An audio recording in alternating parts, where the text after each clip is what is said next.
أحدهما أو كلاهما فلا تقل لهما أف ولا تنهرهما وقل لهما قولا كريما আল্লাহ রাব্বুল আলামিন বলছেন, যদি তোমার মা অথবা তোমার বাবা যদি বয়স্ক হয়ে যায়, বার্ধক্যে পৌঁছে যায়, পৌঁছানোর কারণে তাদের মেজাজ চড়া হতে পারে, তুমি কিন্তু তাদের সাথে অন্যায় আচরণ উচ্চ আওয়াজে কথা বলো না।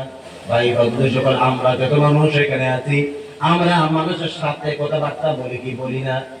বলি কি বলি না? অবশ্যই বলি। গ্রামের মানুষের সাথে, এলাকার মানুষের সাথে, বন্ধুর সাথে, মেয়েরা বান্ধবীর সাথে যখন কথা বলে, নরম ভাষায় কথা বলে, মানুষ যেন আপনাকে জেন্টলম্যান ভদ্রলোক বলে, একটা ভালো ছেলে বলে। ওই ভালো ছেলে উপাধি পাওয়ার জন্য নরম ভাষায় গ্রামের এলাকার মানুষের সাথে, দেশের মানুষের সাথে কথা বলে, কথা বলেন ঠিক না বেটি?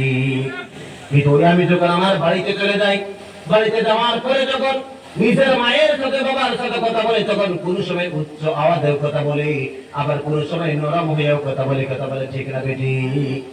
বাড়িতে যখন আমরা কথাবার্তা বলি গ্রামের মানুষের সাথে, মা বাবার সাথে, হঠাৎ করে কোন সময় গরম হয়ে কথা বলে, বাপ একটা কথা বলেছে, রাগ করে তার উত্তর দিই, কথা বলে ঠিক না বেটি?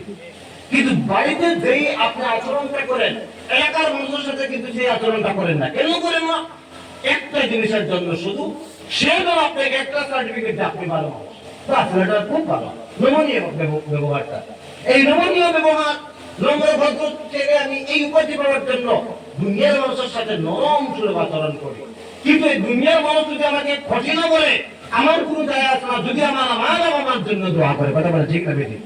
সেই জায়গায় কিন্তু আমরা একটু দুর্বল, সেখানে অন্যায় আচরণ করি। বাপ দুঃখ লেগেছে কি বাপের পরিবারের ভিতরে মায়ের কি দুঃখ লেগেছে, সেই দিকটা আমরা দেখি না, তাদেরকে আমরা কষ্ট দিই, তাদেরকে আমরা অনেক সময় আমাদের কথার দ্বারা, ব্যবহারের দ্বারা, চালচলনের দ্বারা তাদের মনের মধ্যে অনেক আমরা কষ্ট দিই। আমার বন্ধু সকল, আমরা যারা বিবাহিত আছি, নিজের পরিবারের দিকে তাকাই। একটা মানুষ, মহিলা মানুষ, মেয়ে মানুষ, মা মানুষ, কত কষ্ট করে একটা সন্তানকে লালন পালন করে বড় করে, 10টা মাস গর্ভ ধারণ করে, ঠিক মতো পেট ভরে খেতে পারে না। আমার ভাইয়েরা ঠিক মতো ঘুমাতে পারে না। সমস্ত দিন আপনার জন্য কাটে, পরিবারের জন্য কাটতে হয়, পরিবারের জন্য পরিশ্রম করতে হয়, এরপর সংসারের কাজ করতে হয়, এরপর সন্তান পেটের মধ্যে লাঠি দিয়েছে, হাত দিয়ে গুঁতা দিয়েছে, বেদনার যন্ত্রণা শুরু হয়ে গেছে। মা যখন খেতে বসলো, খেতে পারে না, পেট বেদনা শুরু হয়ে গেল। এখন অস্থির পরিবেশ নিয়ে 1 দিন নয়, 2 দিন নয়, 10টি মাস, একটা মাস কি করে অতিবাহিত করতে হয়, কত কষ্ট করে, সেটা একজন ভুক্তভোগী মহিলা ছাড়া আর কেউ বুঝতে পারবেন না, কথা বলে ঠিক না বেটি? বন্ধু সকল, এমনি করে একটা মা যখন একটা সন্তান প্রসব করে, এই পরিশ্রম কি শুধু মুসলমানের মায়েরা করেছে? না, পৃথিবীর সমস্ত অংশের মা। দেখুন এখানে ইসলাম সম্পর্কে আজকে অনেক দল মানুষ ইসলাম সম্পর্কে বিভিন্ন ধরনের কথাবার্তা বলে। আল্লাহ তাআলা এখানে ইসলাম শব্দ ব্যবহার করেছেন, কুরআন হাকিমের মধ্যে মুসলিম শব্দ রয়েছে, কিন্তু আল্লাহ এখানে মুসলমান, মুসলিম শব্দ ব্যবহার করতে পারতেন, কিন্তু মুসলমান না বলে ইনসান ব্যবহার করলেন তো, মানব মণ্ডলী বললেন তো, মানব সম্প্রদায় বললেন তো। তার কারণ সমস্ত মানব মণ্ডলী, এই সৃষ্টি জগৎ সৃষ্টি কার সৃষ্টি? কে সৃষ্টি করেছেন? আল্লাহ সৃষ্টি করেছেন। হিন্দুর মা যেভাবে তার সন্তানের জন্য কষ্ট করেছে, বুদ্ধের মা যেভাবে তার সন্তানের জন্য কষ্ট করেছে, মুসলমানের মাও ঠিক তেমনি ভাবে 100% সন্তানের জন্য কষ্ট করেছে, কথা বলেন ঠিক না বেটি? এখানে কোনো ঘাটতি আছে? কোনো ঘাটতি নাই। আমার বন্ধু সকল, আমরা যারা পুরুষ আছি, আমাদের একটু পিছনের দিকে আমরা একটু তাকাই। যখন আমরা ছোট ছিলাম, আমাদের আজকে পকেটের মধ্যে 1500 টাকার নোট পাওয়া যায় কি যায় না? আছে না নাই? যখন ছোট ছিলাম, আমাদের প্রত্যেকের পরিবারের মধ্যে গরিব অবস্থা ছিল, কি ছিল না? গরিব অবস্থা ছিল, ঠিক মতো কিন্তু টাকা পয়সা ছিল না। বাবাকে যে জিনিস চাহিদা করতাম, বাবা সব ধরনের চাহিদা কিন্তু পূরণ করতে পারতেন না। মনে করে একটা দৃশ্য চোখের সামনে আনি, একটা বাড়িতে দিন নিজের আব্বাকে বলেছেন, আব্বা গত বছর আপনি আমাকে নতুন কাপড় দেওয়া নাই। পাশের বাড়ির বাবা নিজের ছেলেকে নতুন কাপড় দিয়েছে, তুমি গত বছর আমাকে নতুন কাপড় দেওয়া নাই। এইবার যদি আমাকে নতুন কাপড় না দিবে আমি ঈদগাহে যাব না। আপনার বাবা গরিব মানুষ ছিলেন, আপনাকে বললেন যে বাবা আমি তোকে আগামী বছর ঈদের দিন নতুন কাপড় দিব, এইবার তোকে নতুন জামা দেওয়ার মতন টাকা আমার কাছে নাই। কত ধরনের চাহিদা আপনি করেছেন, নতুন সাইকেল দাও, এই দাও, সেই দাও, আমরা দাবি করি কি করি না? কিন্তু আপনাকে বাবা বলছেন আগামীতে দিব, এখন টাকা নেই। আপনি ছোট মানুষ ছিলেন, বাবার সামনে থেকে রাগ করে চলে গেছেন। আপনি যাওয়ার পর তাকাই দেখছেন কি আপনার বাবা চেয়ারের মধ্যে বসে পালঙ্কের মধ্যে শুয়ে শুয়ে চিন্তা করে, আরে আমার ছেলেকে কতবারও আমি নতুন জামা দিতে পারলাম না, সাইকেল দিতে পারলাম না। এইবার যদি আমি আমার ছেলেকে নতুন জামা না দিতে পারি, আমার ছেলের মুখটা ছোট হয়ে যাবে, ছেলে কাঁদতেছে। কেমনে না জানি আমার ছেলের মুখের মধ্যে হাসি ফুটাই। আমার বন্ধু সকল, আপনি চলে যাওয়ার পর আপনার বাবা এই ধ্যান করতে থাকে। বন্ধুর কাছে গিয়ে ধার চায়, বন্ধু আমাকে 500 টাকা ধার দাও, 1000 টাকা ধার দাও। ভাইয়ের কাছে ধার চায়, আওলাদ চায়। যখন কারোর কাছে 500 টাকা ধার পাইল, আওলাদ পাইল, দৌড় দিল রাতাবাড়ি বাজারে। বাজার থেকে আপনার জন্য নতুন জামা কিনে আনলো। পুকুর পাড় থেকে ডাক দিল, হে আমার সলিমুদ্দিন রে, দেখ তোর জন্য আমি নতুন কাপড় কিনে এনেছি। আমার বন্ধু সকল, আপনার বাবার কাছ থেকে যখন নতুন জামা আপনি দেখলেন, কাপড়টা নিয়েই আপনি খুশিতে চলে গেলেন মানুষকে দেখানোর জন্য। ওই সময় আপনার খুশি, আপনার মুখ হাসি খুশি মুখ দেখে আপনার বাবার পরিচয়টা ভরপুর হয়ে গেছে। কিন্তু তাকে দেখছিলেন কি, যেই সময় আপনার বাবা আপনার সুখের জন্য অন্য মানুষের কাছে ধার চেয়েছে, আপনার বাবার কত শরম লেগেছিল, কথা বলে ঠিক না বেটি? বাবা ওই শরমটা কিন্তু ভুলে যায় আপনার মুখের হাসিটা দেখে। বন্ধু এমন একটা দুইটা নয়, জীবনে কত ধাপ আপনার বাবা আপনার জন্য পরিশ্রম করেছে। সমস্ত দিন পরিশ্রম করল আপনার জন্য।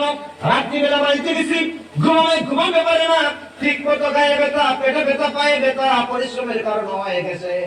মারও ঘুম হয় না, শেক দিচ্ছে, গরম শেক দিচ্ছে পায়ের ব্যথা, বাবার ব্যথার জন্য এমন পরিশ্রম করে করে দিনটা অতিবাহিত করেছেন।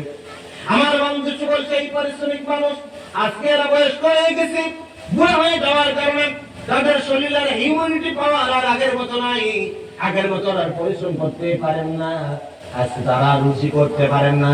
আমরা দোয়া করে আমাদেরকে বড় করেছেন। মা বাবা বলছেন এমন একজাত, যিনি সন্তান যদি দুঃখ দেয় এরপরও তিনি দোয়া করেন তার ভালোর জন্য। ইনি হচ্ছে শুনিয়ে দেখ কত মার বাবা, কথা বলে ঠিক না বেটি?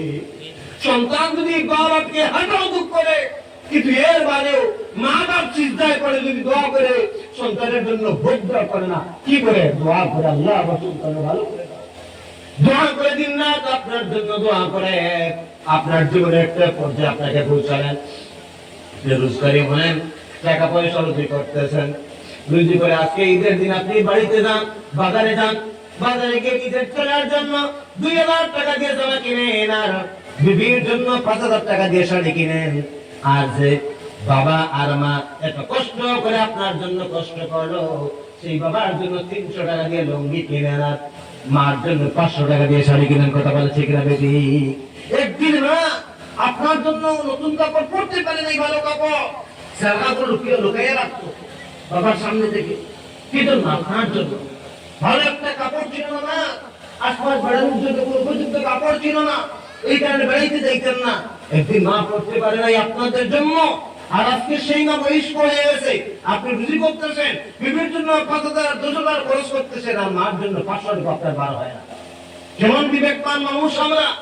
ভাই আমার বন্ধু সকল, আমি প্রায় সময় আমি আমার মসজিদে পর্যন্ত জুমাবার বিভিন্ন বয়ানে আমি বলি যে আমরা তো আছি রেডিমেড মুসলমান। কি মুসলমান? রেডিমেড মুসলমান। হুজুর এক কান পাইলাম, ফিরিস্তা নামিয়ে আইছেন, হুজুরদের হাত দিয়ে দেন, দোয়া সুন্নাত, দোয়া সুন্নাত। হুজুর আমার জন্য দোয়া করবেন, আমাদের জন্য দোয়া করবেন, 500 টাকা দিয়ে আপনারটা দিই, দেখে দিই না। বন্ধু সকল যতজন এখানে বসে আছেন, আমি হুজুরে যদি আপনার জন্য দোয়া করি আল্লাহ কবুল করতেই পারেন, নাই করতে পারেন। কিন্তু আল্লাহ নবী বলেছেন মা বাপ যদি প্রাণ খুলে আল্লাহর জন্য দোয়া করে, আপনার জন্য দোয়া করে, মা বাবার দোয়া করে দেন না। আমার বন্ধু সকল, আমরা যারা আমাদেরকে হাদিয়া দেন আপনারা, আমি আপনাদের বিবেককে জাগ্রত করার জন্য বলছি। আবেগে দুনিয়া চলে না, বিবেকে দুনিয়া চলে। বিবেককে জাগ্রত করুন। আপনি কি আপনার মার কাছে বাবার কাছে 500,000 টাকা এইভাবে হাতিয়ে দিয়েছিলেন? আমাকে দাওয়াত দেন আপনি, আপনার বাড়িতে আমি খেতে পাচ্ছি না, আমার সুগার ডায়াবেটিস আছে, এরপরে হুজুর একটু খান, হুজুর একটু খান, কথা বলেন না কেন? ঠিক না বেটি? কারণ কি ওরাসুল আম্বিয়া, এরা যদি খায় পেট ভরে তাহলে আল্লাহ রাসূল খুশি হবে, আল্লাহ রাসূল খুশি হলে আল্লাহ খুশি হবে। ওইটাই তোমার লোকেরা আমাদেরকে মহব্বত করে, কিন্তু এমন ভাবে যেমন করে আমাদের মহব্বত করেন। আমার বন্ধু সকল, আমি বলছি আমাদের মহব্বত করবেন না, অবশ্যই করবেন, কিন্তু এমন করে আমাদের যেইভাবে মহব্বত করেন, আর একটু কান হুজুর একটা বার নিজের ওই জনম দুঃখিনী মায়ের ব্যাপার করেছে, তবে কেউ করেছেন না, এখানে তো শরম লাগবে, এখানে কি লাগবে? শরম লাগবে। আমার আল্লাহ মুসলমান মাদের বাপরে এইভাবে তুলে তুলে মায়ের আরো প্রতি বাবার প্রতি করবো না। আমার বন্ধু সকল, অনেক চ্যাপ্টার রয়েছে এই মা বাবা সম্পর্কে, কত কষ্ট করেছেন আমাদের জন্য, কিন্তু সেই মা বাবাকে আজকে আমরা কি করি? দুঃখ দেই, অন্যায় ভাবে দুঃখ দেই, অন্যায় আচরণ তাদের সাথে করি, কটু কথা বলি, অন্যায় ব্যবহার করি। বিয়ে শাদী করলাম, এখানে হকের কথা এসেছে, বিয়ে শাদী করলাম, স্ত্রীকে নিয়ে সুখ দিতে পারি, ছেলেদেরকে সুখ দিতে পারি, কিন্তু মা বাবাকে সুখ দিতে পারি না। এখানে কিছুটা ঘাটতি আমাদের মা বাবারও রয়েছে। হকের কথা যখন এসেছে তাহলে কথা বলতেই হবে, কি ঘাটতি রয়েছে? এই ছোটকালে একটা মা একটা বাবা একটা সন্তান আল্লাহ রাব্বুল আলামিন আপনাকে দিয়েছেন। এই সন্তানের বাবা হওয়া মা হওয়াটা বড় ব্যাপার নয়, উপযুক্ত মানবটা ওই ক্ষেত্রে বড় ব্যাপার। হাত ঠাকায় গেলেন দুনিয়াতে কত মানুষ রয়েছে তাদের একটা সন্তান নাই, সন্তান পাওয়ার জন্য হুজুরদের পিছনে পিছনে দৌড়াইতেছে, তাবিয়াতি হুজুরদের পিছনে পিছনে, দোয়াতি মেসাবদের পিছনে পিছনে দৌড়াইতেছে, আছে না নাই? খতনের পর খতম করাইতেছে শুধুমাত্র একটা আশায়, একটা বাচ্চা যেন আল্লাহ রাব্বুল আলামিন আপনাকে দান করে। সন্তান নাই, কিন্তু আল্লাহ রাব্বুল আলামিন আপনাকে 5টা সন্তানের বাবা বানিয়েছেন, 10টা সন্তানের বাবা বানিয়েছেন, একটা সন্তানের বাবা বানিয়েছেন। আপনি অহংকার করছেন, এখানে অহংকারের জায়গা নয়। আপনার অত্যন্ত দায়িত্ব বেড়ে গেছে, দায়িত্ব বেড়ে গেছে। কি দায়িত্ব? আপনার সন্তানকে উপযুক্ত সুশিক্ষায় শিক্ষিত করা। কোরআনুল কারীম হচ্ছে একটা গ্রন্থ, যেই গ্রন্থের আবির্ভাব হয়েছে ইকরা শব্দের। পড়ো, বিসমি রাব্বিকাল্লাযী, তোমার খালাক, তো পড়ো, তোমার প্রভু নামে যিনি তোমাকে সৃষ্টি করেছে, তুমি তার নামে পড়ো। আমার বন্ধু সকল, তাকে সুশিক্ষা শিক্ষিত করতে হবে, এটা মা বাবার নৈতিক দায়িত্ব। কিন্তু আজকে আমরা সুশিক্ষাকে মনে করি, আধুনিক শিক্ষাকে আমরা সুশিক্ষা শুধুমাত্র মনে করি। মনে রাখবেন, ডক্টর মাইকেল এইচ হার্ট 100 মনীষীর জীবনী একত্র করে একটা বই লিখেছিলেন, যে বইটার মধ্যে হিন্দুদের মহাপুরুষের নাম রয়েছে, যে বইটার মধ্যে খ্রিস্টানদের মহাপুরুষের নাম রয়েছে, যে বইটার মধ্যে বুদ্ধদের ধর্মগুরুর নাম রয়েছে, যে বইটার মধ্যে মুসলমানদের ধর্মগুরুর নাম রয়েছে। আমার বন্ধু সকল, ডক্টর মাইকেল এইচ হার্ট পৃথিবীর 100 মনীষী জীবনী একত্র করে পৃথিবীর সর্বশ্রেষ্ঠ বিশ্বসেরা মানুষ হিসাবে যার স্বীকৃতি প্রদান করেছেন, ইনি পৃথিবীর অন্য কোন ধর্মের অন্য কোন মানুষ নয়। ইনি হচ্ছেন আপনার আমার ধর্ম ইসলাম ধর্মের, আমাদের ধর্মের মহাপুরুষ যিনি, আমাদের ধর্মের আমাদের নবী যিনি, হযরত মুহাম্মদ রাসূলুল্লাহ সাল্লাল্লাহু আলাইহি ওয়াসাল্লাম। সুবহানাল্লাহ।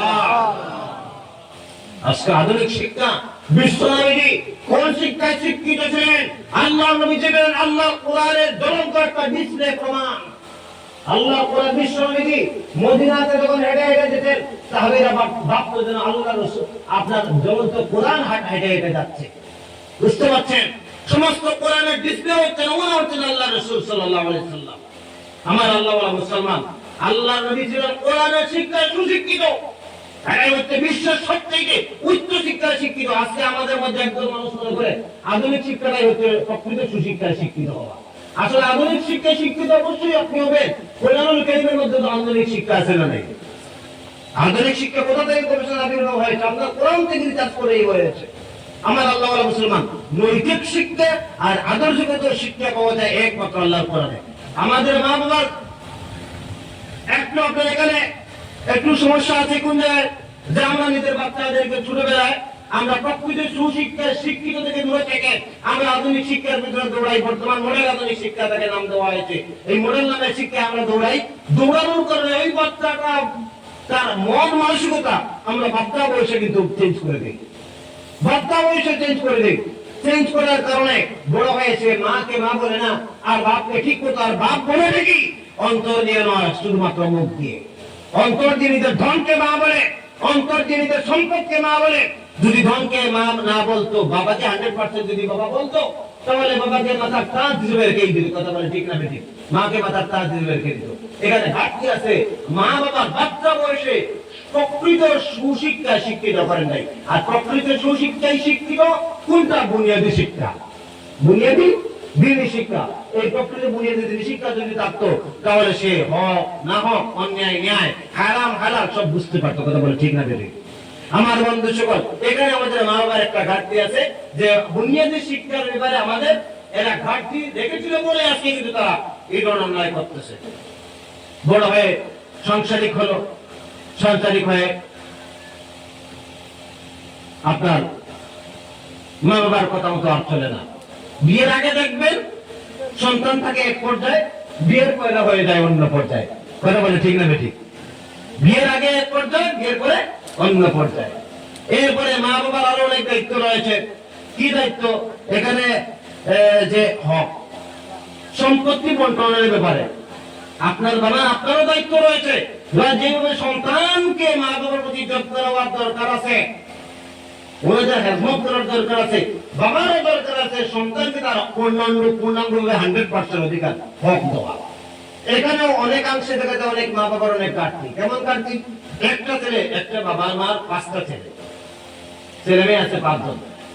তখন দেখবেন যেগুলো একটা ছেলে অথবা একটা মেয়ে মা বাবাকে খুব বেশি মহব্বত করে, আর মা বাবা ওই ছেলেকে অথবা ওই মেয়েকে একটু দিল দিয়ে একটু বেশি ভালোবাসে। এটা প্রায় পরিবারের মধ্যে থাকে। কোনো না কারোর কাছে একটু বেশি মহব্বত থাকে অবশ্যই। এই মহব্বতের জায়গা এটা হচ্ছে দুর্বল জায়গা।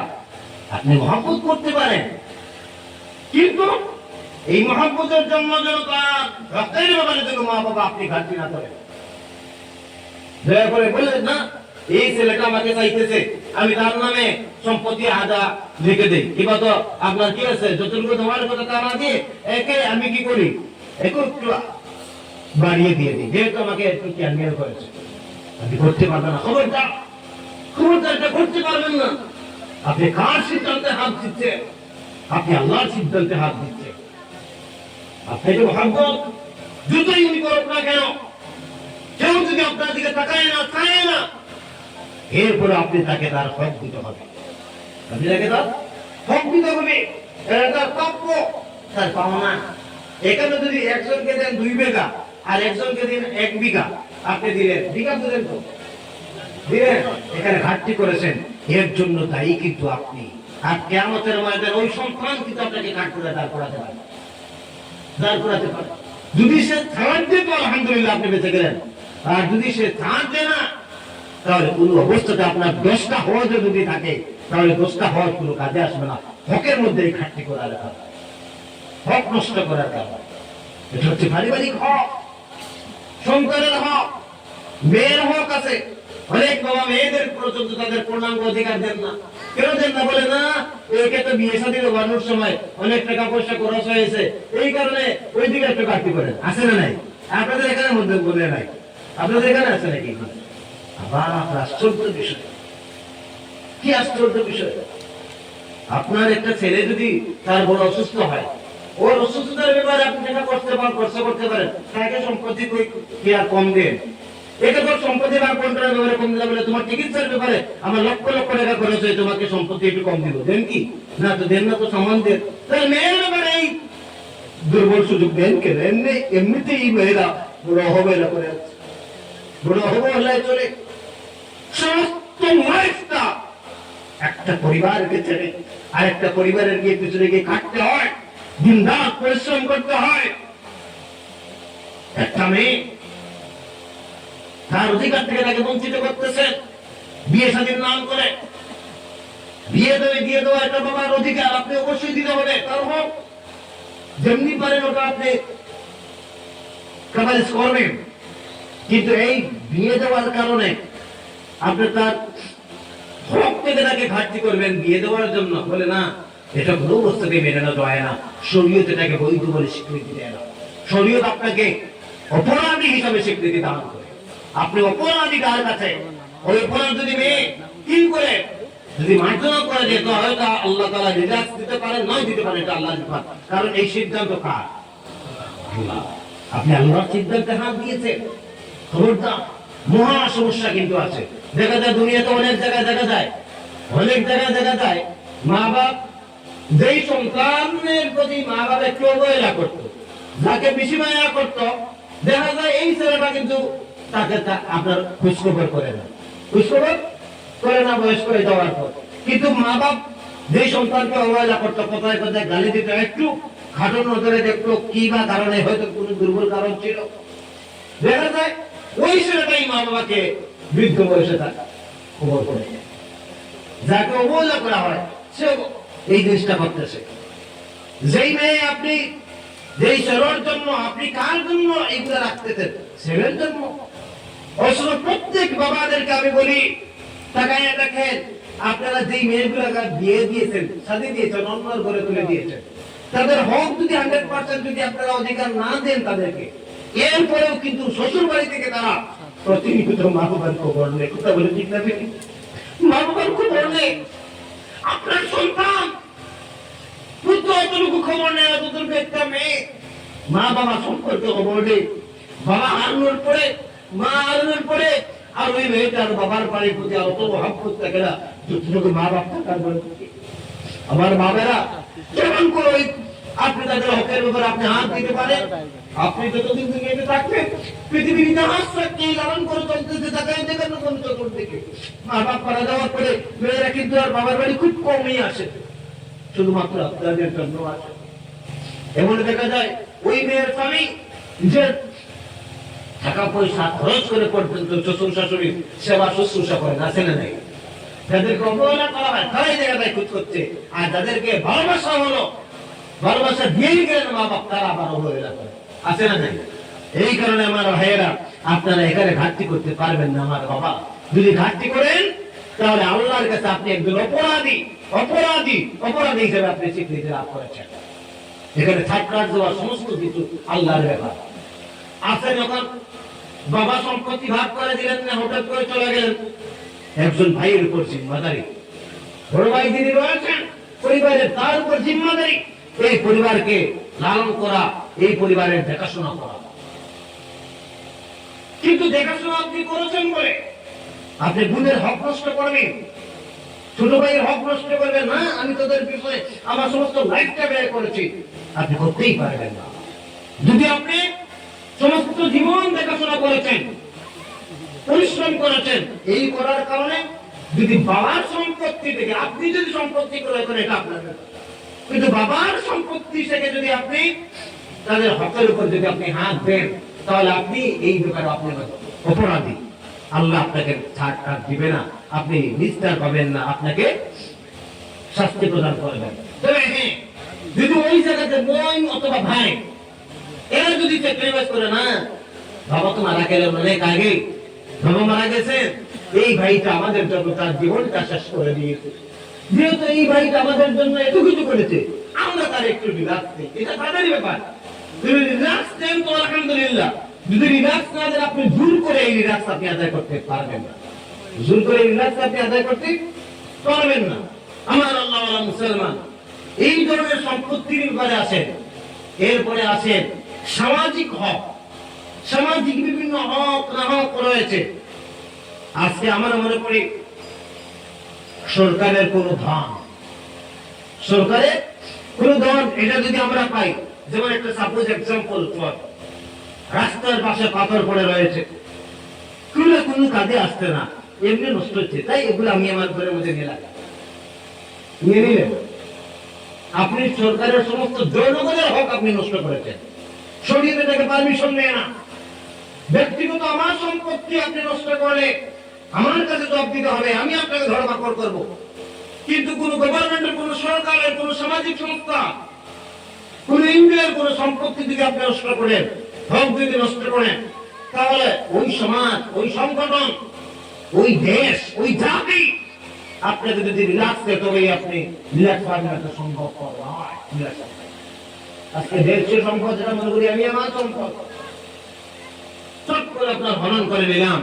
দেখুন, আল্লাহ ওয়ালা হওয়া এত সোজা ব্যাপার নয়। আমি দেখি রাস্তায় আসার সময়, আমি রাস্তা দিয়ে আসা যাওয়ার সময় অনেক সময় দেখি মানুষ কি করতেছে, খুব লাগে কানে লাগাইতেছে, আছে না নাই? তোমার আমি মনে মনে এগুলো দেখে আমি ভাবি, আহারে এই যে অপরাধ যে করতেছে, সমস্ত দেশের মানুষ মাফ যদি না করে, সে কি ওই অপরাধ থেকে পরিত্রাণ পাবে? আপনি ধার করলেন আরেকজনের কাছ থেকে 5,000 টাকা, ভাই আমাকে ধার দাও 10 দিনের জন্য। কি ধার দিল? এমন এক বিপদে পড়ছে, 10 দিন তো তার 10 মাস করে যাচ্ছে। ভাই দিব না, আসে না নাই? আসে না নাই? বেশি যদি খোঁজাখুঁজি করে তাহলে যা দিলাম না, পারলে তুই লইলা। আসে না নাই? আসে না নাই? আমার বন্ধু সকল, এই যে হকের ব্যাপারে আপনি ঘাটতি করতেছেন, ওনার হক নষ্ট করছেন। ও আপনি, আপনাকে সে আওলাদ দিয়েছে, ধার দিয়েছে, সব পেয়েছে, কিন্তু যতটা দিন আপনি অতিবাহিত করছেন নির্ধারিত কথা থেকে, প্রত্যেকটা কথার, প্রত্যেকটা জিনিসের হিসাব দিতে হবে কিয়ামতের ময়দানে। বুঝছেন? হিসাব দিতে হবে। সোজা নয়, ইসলাম নয় তো অনেক সোজা রয়েছে, সহজ সরল ভাবে চললে। আমার আল্লাহ ওয়ালা মুসলমান,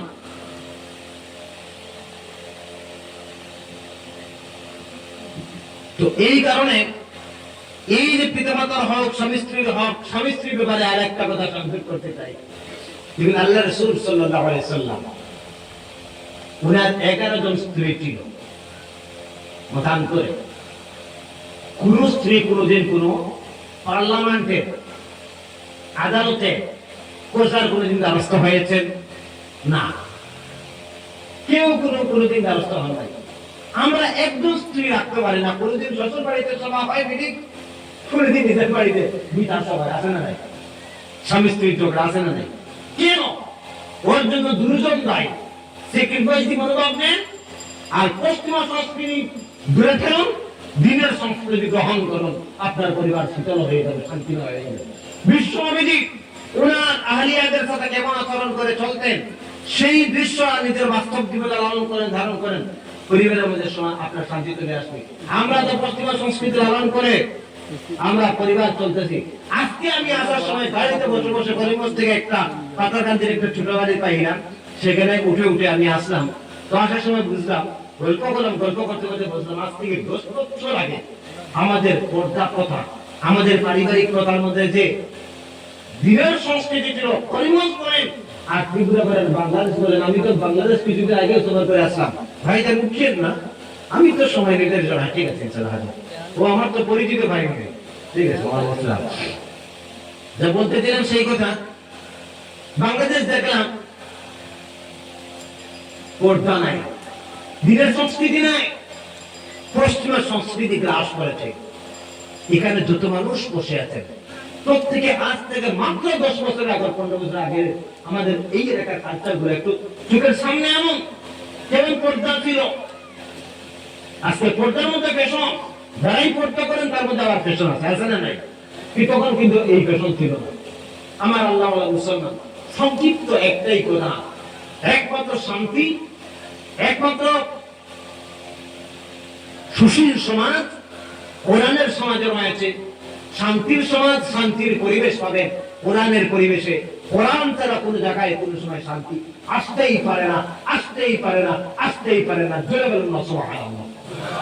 কারণ বর্তমান যুগের আধুনিক সুশিক্ষা বিদ্যাক্ষণ নামের শিক্ষা শেখায়, আর কোরআন নামের শিক্ষা আপনার মাকে, আপনার বাবাকে উনার পায়ের তলের জন্য শিখায়। বলেন সুবহানাল্লাহ। এর থেকে সুন্দর কথা আর আমার কাছে কোনো কিছু নাই। আমার ভাইয়েরা, আধুনিক নামের শিক্ষা স্বামী স্ত্রীর মধ্যে শিখায়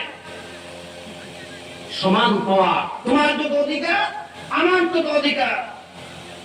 আর কোরআন নামক শিক্ষা স্বামী স্ত্রীকে শিখায় একে অপরের পরিপূরক, একে অপরের জান্নাতের ঠিকানা। বলেন সুবহানাল্লাহ। স্ত্রী যদি স্বামীর জন্য দোয়া করে, স্বামী যদি মারা যায়, স্বামী জান্নাত পায়, আবার স্ত্রীও যদি দোয়া করে স্বামীর জন্য ওই স্বামীও আবার জান্নাত পায়। এটা কোরআন শেখায়। এই কারণে এর থেকে সুন্দর শিক্ষার কোথাও নাই। ভাইজান একটু বসেন, আমি মুসাফির মানুষ। ও ভাই একটু বসেন, মুরব্বী। ঠান্ডা লাগতেছো? ঠান্ডা লাগতেছে, ঠিক আছে ইনশাআল্লাহ আমি ছেড়ে দেবো, হুজুর চলে আসতেছেন। আমি মুসাফির।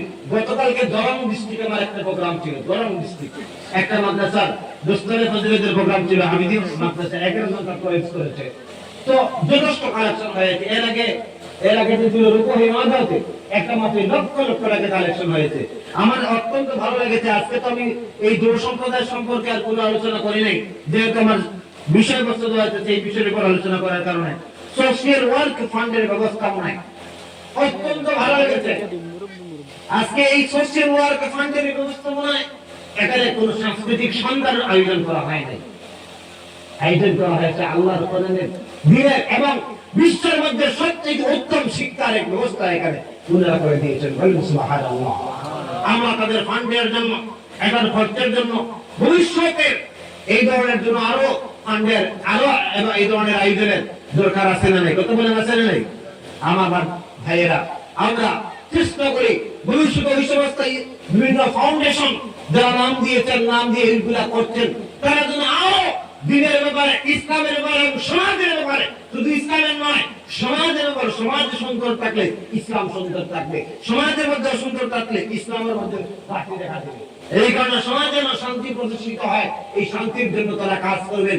তাদের জন্য আমরা কে আছে এমন একজন তরুণ যুবক আমি দেখতে পাই এই তরুণ প্রজন্মের মধ্যে, যে এই ফান্ডের মধ্যে 50,000 টাকা দিয়া এই ফান্ডকে ইসলামের জন্য আরো শক্তিশালী করবে। 50,000 টাকা দান করবে। কোন আল্লাহর বান্দা আছেন নাকি? কোন আল্লাহর বান্দা আছেন নাকি? তরুণ প্রজন্ম, যুব সম্প্রদায়, আল্লাহ নবীর প্রিয় একজন বান্দা, প্রিয় একজন উম্মত, যে 50,000 টাকা দিয়ে এই ফান্ডকে সমৃদ্ধশালী করে ইসলামের কাজে নিয়োজিত করার ব্যাপারে সহযোগী হবে। কেউ কি আছেন? 50,000 টাকা থাকলে বলেন তাড়াতাড়ি। 50,000 টাকা একটু বেশি হয়ে গেল না? বেশি হয়ে গেছে। ঠিক আছে ভাই, আমি ছেড়ে দিলাম। 2,000 কল করে যুবক এখানে আছেন, আমি যুবক ভাইদের দৃষ্টি আকর্ষণ করবো। আমি ওই যুবক মানুষ, মন বলতেছে 30 জন যুবক আপনারা তৈরি হয়ে যাবেন। 1 নম্বরে 2,000 টাকা ওই ফান্ডের জন্য, 2,000 টাকা আপনার অর্জিত সম্পদ থেকে, আল্লাহ যে সম্পদের মালিক আপনাকে বানিয়েছেন, আল্লাহ সম্পদ থেকে ওই ফান্ডের জন্য, ইসলামের জন্য 2,000 টাকা 1 নম্বরে কোন আল্লাহর বান্দা দিবেন? 1 নম্বরে কে আছেন? 1 নম্বরে 2,000 টাকা একজন যুবক মানুষ হাত তোলেন ইনশাআল্লাহ। একজন যুবক মানুষ, একজন যুবক মানুষ হুজুরে চলে আসছেন। আপনাদের কাঙ্ক্ষিত মেহমান, মাশাআল্লাহ। একজন যুবক ভাই, কাঙ্ক্ষিত না? আব্দুল জলিল তালুকদার ভাই। আয় আল্লাহ তাআলা বর্তমানে আধুনিক বিশ্বে সোশ্যাল ওয়ার্ক ফান্ডের ব্যবস্থাপনায় যে সম্মেলন আয়োজন করা হয়েছে, এটার সার্থকতার জন্য আল্লাহ রাব্বুল আলামিন মাশাআল্লাহ ভাইদের সাথে আমার অত্যন্ত মহব্বত, অত্যন্ত সম্পর্ক। 2,000 টাকা দান করেন আল্লাহ রাব্বুল আলামিন। মুসাফির মানুষ হতে মানুষকে সাক্ষী বানায়া ওই বান্দার জন্য তোমার কাছে চাইতেছি, ওই বান্দার দুনিয়াকে তুমি সুন্দর করে দিও, আখিরাত সুন্দর করে দিও বলে আমিন। আল্লাহ রাব্বুল আলামিন যে ফান্ডের মধ্যে দান করে এই ফান্ডকে সমৃদ্ধশালী করতেছেন, মুসাফির মানুষ ওই বান্দার জন্য তোমার কাছে চাইতেছি, ওই বান্দার দুনিয়া জীবন তুমি সুন্দর এবং আদর্শময় করে দাও, আখিরাত আদর্শময় করে দাও। মাশাআল্লাহ। নুরুল হক 2 নম্বরে। নুরুল হক ভাইকে আমি চিনতে চাই। আসরের ময়দানে যদি আবার দেখা করেন, নুরুল হক কে ভাই একটু চিনেন? চেহারা দেখি। মাশাআল্লাহ, নুরুল হক ভাই মাশাআল্লাহ। দেখছেন সবাই তাকাচ্ছেন। আমরা এখানে এবারের পরিপূরক। আল্লাহ রাব্বুল আলামিন